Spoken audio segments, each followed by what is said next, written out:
অবস্থান নিতে পারত, তাহলে কোনো অবস্থাতেই ওখানে সিনক্রিয়েট না করে অথবা দাবি আদায় না করে এখান থেকে ফিরে আসতো না। আমরা শান্তিপ্রিয় শিক্ষক, আমরা জাতির বিবেক, এই জন্য আমাদের কাছে মনে হয়েছে যে আমরা যদি ব্লকের শাহবাগটা অব্যাহত রাখি, পাশে দুইটি হাসপাতাল রয়েছে, এখানে বাংলাদেশের অনেক অসুস্থ মানুষ দূর দূরান্ত থেকে চিকিৎসার জন্য আসেন, আমাদের এই কর্মসূচির জন্য অসুস্থ মানুষ অনেক কষ্ট করবে।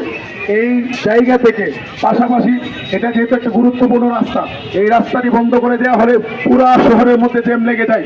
মানুষের জনদুর্ভোগের কথা চিন্তা করে পুলিশ আমাদেরকে অনুরোধ করা 10 মিনিটের মধ্যে লক্ষাধিক শিক্ষকদেরকে নিয়ে অত্যন্ত সুশৃঙ্খল শান্তিপূর্ণভাবে আমরা আবার শহীদ মিনারে চলে এসেছি।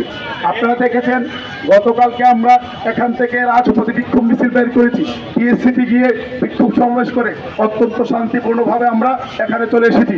আমরা সরকারকে এই বার্তা দিতে চাই, আমরা শান্তিপ্রিয় সুশৃঙ্খল শিক্ষকরা এখনো শান্ত রয়েছি, আমাদেরকে আপনারা অশান্ত করার চেষ্টা করবেন না।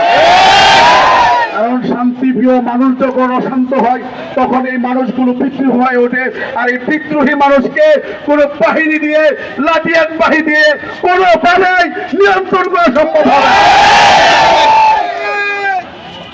সংগ্রামী সহযোদ্ধাবৃন্দ, আমরা কিছুক্ষণের মধ্যেই ঠিক দুপুর 12টায়